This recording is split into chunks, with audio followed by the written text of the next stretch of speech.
I feel like I'm blessed to be able to be a writer, and I can tell my story. I mean, just imagine, as a little kid, you sitting in your grandma's sewing room and on the news pops, your mother's face and she's wanted for murder. You see things on TV or you watch movies and you think about, teen relationships and abuse, and it doesn't connect that it's happening to you. I left my corporate job.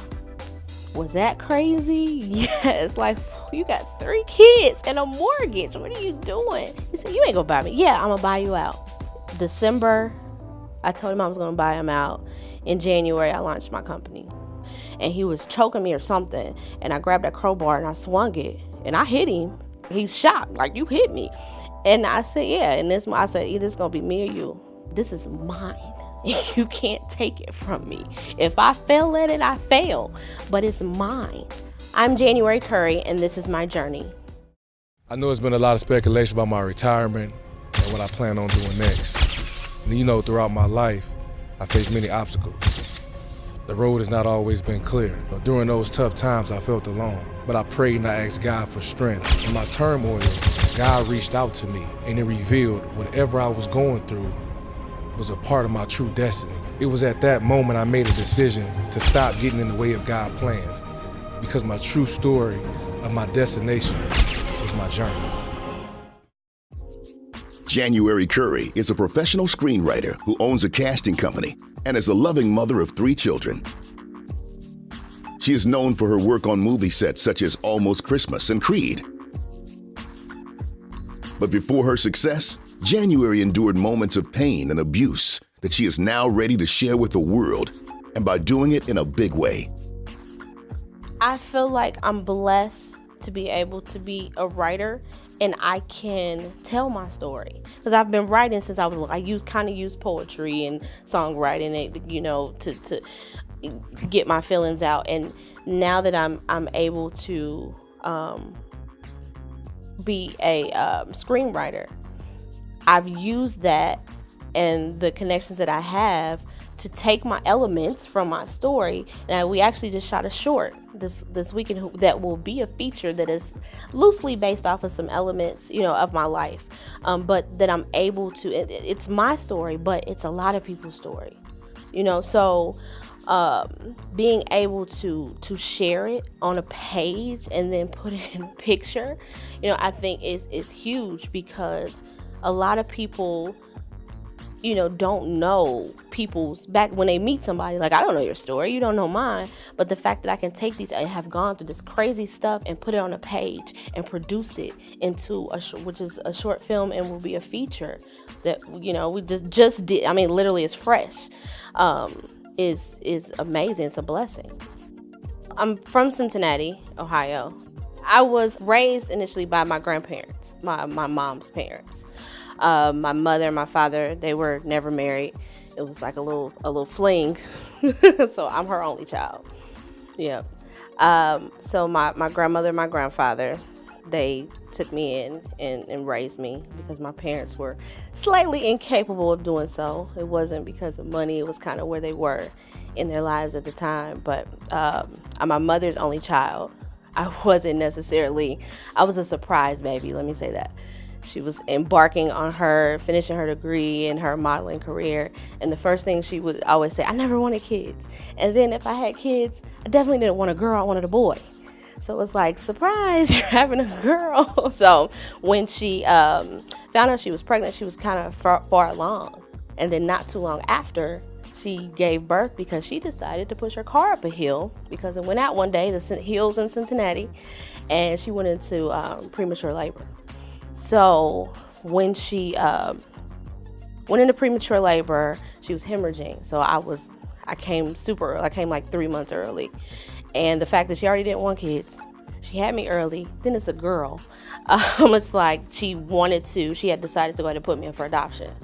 Had a family, a mixed family, because she knew my father was from a mixed background. So depending on how I would look, they wanted to make sure that I blended well. But my grandfather came in the room and said, JD, they call her JD, if you don't want your child, it's okay, but at least give her to somebody in the family. And she's like, okay, whatever. At that point, though, the funny thing is my name being January, my grandmother named me. Because again, let me say it again, I don't feel neglected, but my mom, she didn't want kids. And the fact that she was going through a lot with her hemorrhaging and with the doctor still, she was kind of under. My grandmother was secretly visiting me, and she wasn't supposed to be because I was being put up for adoption. And the nurses said, well, you got to call her something. We're going to call her something. My grandma said, well, I'm going to call her January because she's born in January. So that's kind of how I got my name. January's mother gave her up at a young age, but luckily, her grandparents were willing to take her in as their own. With my grandfather, he was lenient. Anything I wanted, he called me his Stink. So anything Stink wanted, she got. But my grandmother, she was really structured. And she was an artist, and she was a seamstress. And she wanted to try to pass that along to us. But, you know, as a kid, I don't want to sew. You know, I'm not about to sew. I'm about to sit here and draw. And now I think back like, man, I need to hem these pants. I wish I would have listened. So, yeah, they were, you know, even though it doesn't click to me, I was raised in a two-parent household, having both of them there. You know, their relationship was different from what I see, you know, now. They weren't really close, but they maintained their household. And I was the only kid in it most of the time, so. The funny thing is that to this day, my dad thinks my birthday is on January 29th. And that's because he did not know about me until January 29th. He didn't even know I existed. He didn't know my mom was even pregnant.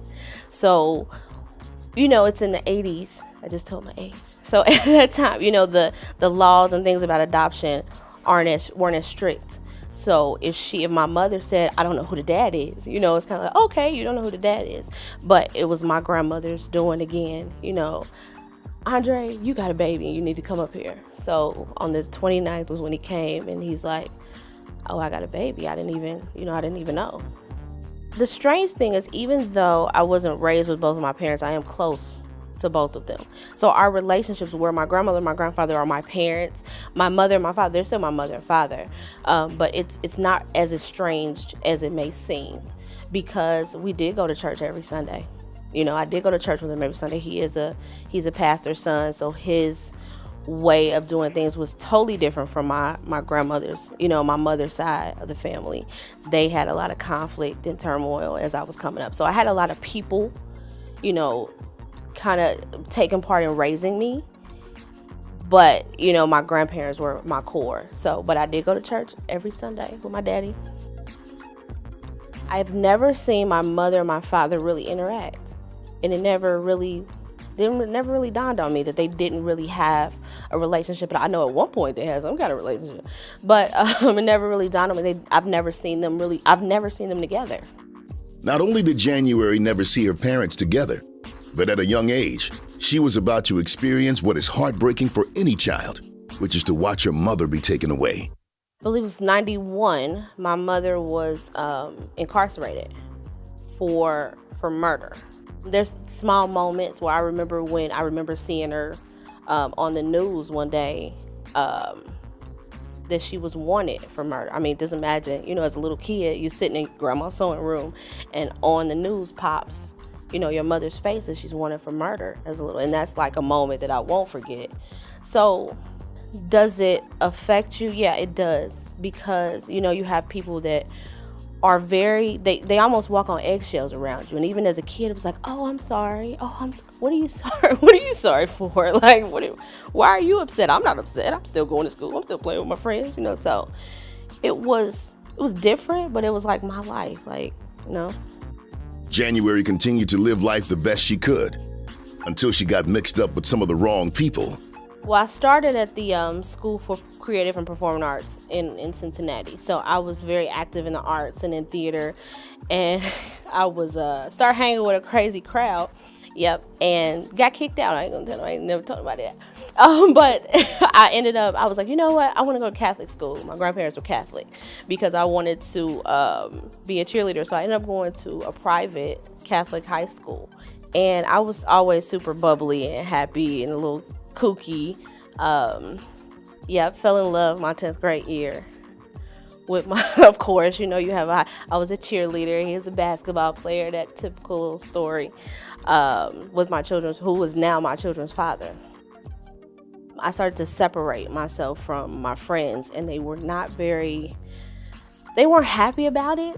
And I thought it was just because I wasn't with them as much anymore, but it was more because the relationship was kind of volatile. And I didn't know it as a teenager. You're like, this is love. He just called me out my name. He loved me. But, as, time went on, you start to figure out, okay, you're in something that you can't get out of. Little did she realize that she was headed in the direction of a dark path. I don't even remember why, but I remember we were after school because he had practice and so did I, and we would walk to this little store near the school. And it was something that I didn't get, or I was supposed to get for him, and I didn't. It was something really, really small. And I remember that he called me on my name, and then I ended up in some sticker bushes. And in the moment, I'm like, what is wrong? Like, why would you do that? What's wrong with you? And he grabbed me up and was like, oh, I'm sorry, but you just, you made me mad. And I'm like, okay. And I was confused in that moment, but I'm like, okay, he was just upset. And, you see things on TV or you watch movies and you think about, teen relationships and abuse, and it doesn't connect that it's happening to you. So when my friends started to notice those things, that's when they're like, okay, girl, you need to leave him alone. I'm like, okay, whatever. Y'all don't know. It was hell. But it felt like in the moment that this is what it's it felt normal. If you don't have anything necessarily to compare it to, you think it's right. And as dumb as it may sound in that moment, I can't even justify it. I can't even tell you, to go back to my 16, 15-year-old self, what was I thinking?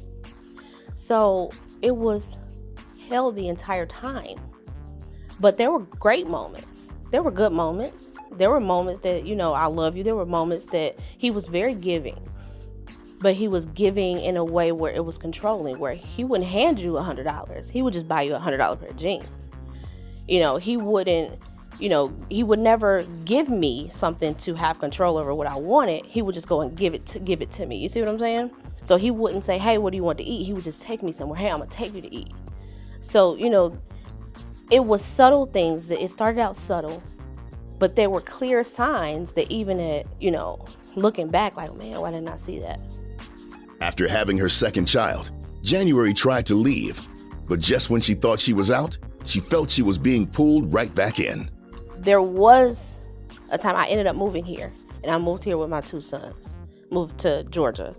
I got up one day, I said, I'm done. I want to, and it wasn't even necessarily just him, but I knew career-wise and what I wanted to do, it wasn't there. So there were a lot of elements that made me want to move away from Ohio, but he was a big part of it. So I left, I came here, and a few months later, I found out I was pregnant with my daughter, and I ended up going back.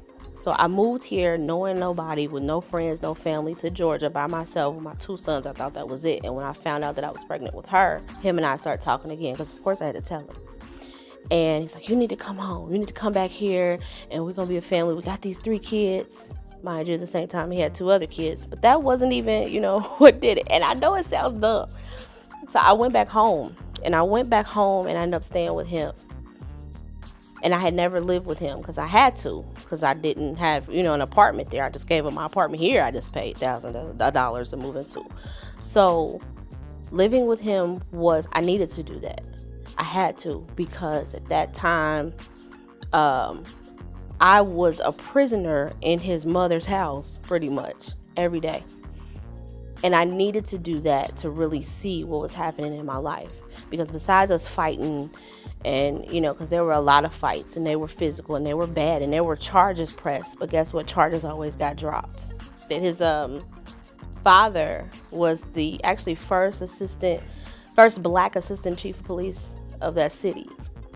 And that was at the point where I was no longer allowing him to just hit me or just put his hands on me. It was me fighting back. So of course that would make him angrier. So this particular day, he had my car all day. So he pulled up in my car. I'm like, it's 9:00 at night. I'm stuck in here with these babies. Your daughter needed milk or whatever the case was. And we started arguing outside. And I popped the trunk because I knew I had a crowbar back there. And he was, I don't remember how he had me, but I know I was kind of over in the trunk. And he was choking me or something. And I grabbed that crowbar and I swung it. And I hit him. He's shocked, like, you hit me. And I said, yeah. And I said, either it's going to be me or you. Either you going to kill me or I'm about to kill you. And luckily his mother pulled up and kind of, broke us up. But that was the last day. That was the last straw. That was it. Having to deal with the constant pain and the recurring battles, January managed to take her 3 kids and move back to Georgia, where she set her mind to build a foundation and to give her children something that she never had. I think the biggest thing, the sacrifices that I made for my children, there are a lot of nights and days that I work. I have been blessed as far as career-wise. I would say that because, even coming from an arts and music background, I've always been in that. I've always, entertainment was the reason why I moved here. But, at first it's like, okay, you 20-some years old, all these kids, how you gonna make this happen? But it was really to show my children that no matter what you want to be, and my kids laugh at me, and I tell them now, like, no matter what you want to do or what obstacles you have, if you want to be a clown, you better be the best daggone clown in the ring, brothers, that you can be. So I would sit them down, and I still do this now, have conversations. Look, mommy's gonna be gone all day. I gotta go to work. I gotta, go to the studio, or I gotta go be on this set, and I'm gonna be gone. But I want you to understand that I'm doing this, for you. So even, mommy, where you at, or where you coming back? But I want you to understand that I'm trying to, build a foundation that you don't have. Because if you think of, especially with people of color, we don't have inheritances. We don't have people passing us down businesses that our kids can work in and we can grow in. So my frame of mind has always been, I have to build a foundation for my children, so that they can have something to pass on to their children, even if it's just a little bit. Because even with both my grandparents have passed, that raised me. There were fights, of course, there's always family fights when somebody dies, but there was nothing to pass down. There was nothing to give anybody. What money stashed away or jewelry somewhere or property. It was nothing. So the fact that this entire family, and I come from a big family, my mother's side, never thought to grow anything, to build anything, to give to the next generations. My frame of mind has always been that. Like, I don't care if I have to save $1 a day, or I have to, invest in the little Gerber things that come in the mail, insurance for my kids. I'm going to do something so that you guys don't have to work as hard. You still got to work, but don't have to work as hard. When you're trying to, follow your dream, like me in entertainment, and I have to work a 9 to 5, how do I work all day and try to build my career on this end and make money, at the same time? Because I got to pay the bills, but I really want to do this. So it took me, I had a goal before I was 30 to own a home. And I did that because I wanted my children to have a house that they could come home to. So I knew I kind of had to map out my life, like what job do I have to work? And I did. I worked in corporate America for years, 6-7 years, in a corporate position that I was the youngest, the only black, in, which I was blessed to be there because I worked my butt off. But at the same time, when I left the office, I'm on a set or I'm in a studio because I knew that this is what I wanted to do. So once I got into my house, I left my corporate job. Was that crazy? Yes. Like, you got 3 kids and a mortgage. What are you doing? But I knew God had bigger plans for me. So I took a risk and I jumped. And did the kids know? No, they didn't know that some days we had to go to the food pantry to get food. They didn't know that. They didn't know that mommy had to, pawn her class ring to finish paying the mortgage because I had a bigger plan. And it was hard. It was hard. That was hard. And my mother, which is a great thing because she was still supportive, she always say, whatever you want, Precious, because she called her Precious, I'll support you. And just stay faithful. Stay believing. I'm like, Mom, like, this is what I came here to do. Like, I came here to be in this industry. I came here to be successful here. I didn't come here to work, myself to the bone for somebody else for 401k. I didn't come here for that. But before taking that risk, January suffered an injury that later showed itself as a blessing in disguise. It was a simple accident. I fell. I'm not going to say where because there was a lawsuit. And tore my meniscus. And then some people like, oh, that's so simple. It's just your knee. Go to rehabilitation and you'll be cool. But it was in the midst of my plan. So that was actually what catapulted me to go ahead and, push forward in what I really wanted. I'm looking at it like, okay, I'm making this money and I'm saving this money, and I got to get close to get me closer to what I want to do, as a writer and as a producer. And now I can't work. Like, I can't. I was in a relationship at the time, and that broke up. So like everything started to crumble in front of me. And even from this small little accident, people look at it like, okay, it's just your knee. But I couldn't go to work every day, so I wasn't making any money. My mortgage, could have possibly fell behind. And it really took a toll on me emotionally, because at that moment I had no control again. Like, I couldn't, it took me back to that relationship, with their dad, where I have no control over my life. I can't do anything about this. I'm laying on this couch.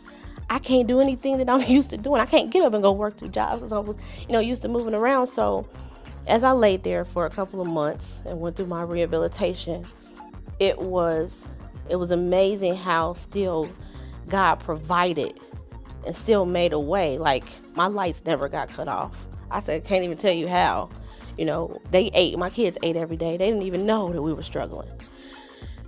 But I laid there, and when I finally took my last week or so of leave of absence, because they're like, January, what you gonna do? You gonna come back? You not gonna come back?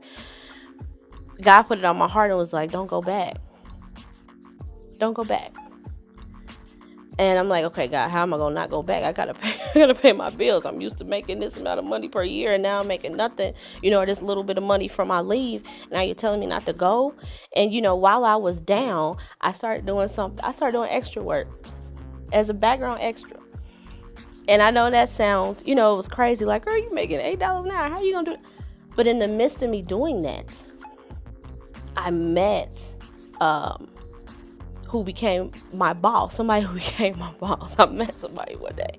So I remember meeting him on set, and a friend of mine introduced me to him. He's a casting director. And I told him, I said, I'm gonna work for you. And he said, well, you are working for me. I said, no. I said, if you ever need an assistant, let me know. And I was at my corporate job one day, and I called him. And that's how I got in, really got into the industry. I called him. I said, guess what? I said, you let me know when you need an assistant. He said, yeah, okay. He called me one day. It was, come see me on Friday. I said, okay, cool.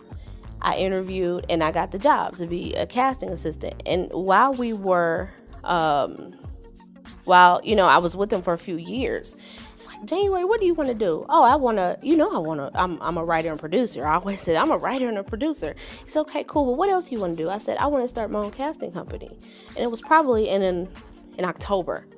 He said, okay, then go ahead and do it. I'm like, what? He said, okay. I said, I'm going to buy you out. He said, you ain't going to buy me. Yeah, I'm going to buy you out. December, I told him I was going to buy him out. In January, I launched my company. It's great to work for other people. It's fine if that's who you are. But I knew that in order for me to have something again to give my children, even if you don't want to go into casting, you don't want to go into film and television, guess what? You got this company over here that your mama owns, and if you need a job, you can come work for me.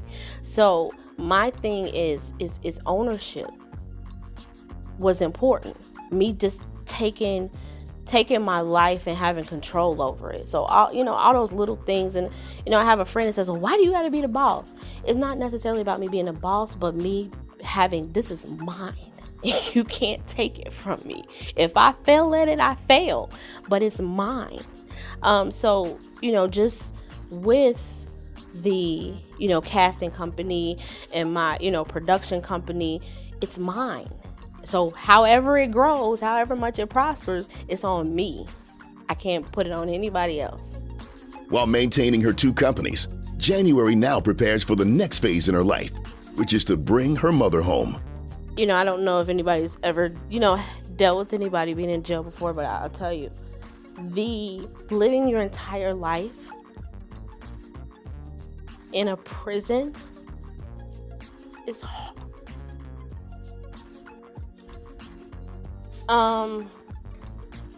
The hardest thing about it, and people think about it like, oh, you're gonna see her through this glass, and it's not like that.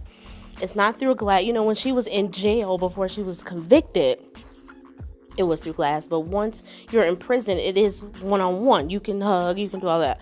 So they had great things set up for as a kid. They had great things. They had like family day, and we could, play in the yard, and they have games and all kind of food. And they made it as real as they could. The hardest part is leaving, because all the barbed wire and all of the fences and the guards and even the checks when you come in, you got certain things you can't wear and can't take in, and that's the hardest part, because you have to leave and you can't stay and you can't come when you want to. So that's the toughest part. And I just remember as a kid, having to go was the hardest part, because we would have so much fun while we were there, but I would always look up at the barbed wire and say, man, she can't go with me. I can't take, and I've taken my baby, when I had a baby, I've taken them there to see her. And a lot of people don't take their children or their family members to see people who are in prison, but you should, because that's all they have. That's all they hold on to. Like, their every day is waiting for those phone calls or waiting for those letters. That's all they have. So, I took my children. My grandparents took me every chance that they could, because, these people, even though, they committed a crime to be where they are, but what's going to keep them going every day? It's the people that they have back home, and knowing that the people at home are happy and successful. So my mother is an active part of my life. My mother is closer to my kids than my own dad, and he's in a free world. She goes back up for parole in November of 2018. So we're hopeful. I've looked at it like God is preparing me, because it's going to be a big change in my life, her coming home. So God is preparing me. And, she went up for parole previously, about 2 years ago, and they denied it. And I'm like, man, why? Like, I got this house. I got, my money's okay. I'm trying. God said, I'm not ready yet. And I know that, when she comes home, we got to rebuild a whole relationship. I'm a grown woman, having her mom, around for the first time every day. So that's going to be, work in itself. So I know that he has a plan, and I know that he wants me. So every blessing that I get in my life, either financially, career-wise, I know that he's setting me up to be able to be in a place that when my mom is home, my biggest thing is I don't want her to have to face any no's. If you want to start a business or you want to do this, you don't have to go and fill out a job application anywhere and somebody rejects you. Here, you want a business? Here you go. Here, you want to do this? Here you go. So I know that he's preparing me to be able to accept her in my life. On the next, The Journey with LaMarr Woodley. After the first round, I'm like, man, forget it, I'm not getting drafted. So I went outside. So I told my brothers, we all sitting out there, they're like, man, don't worry about it. I'm like, I'm gonna make everybody pay.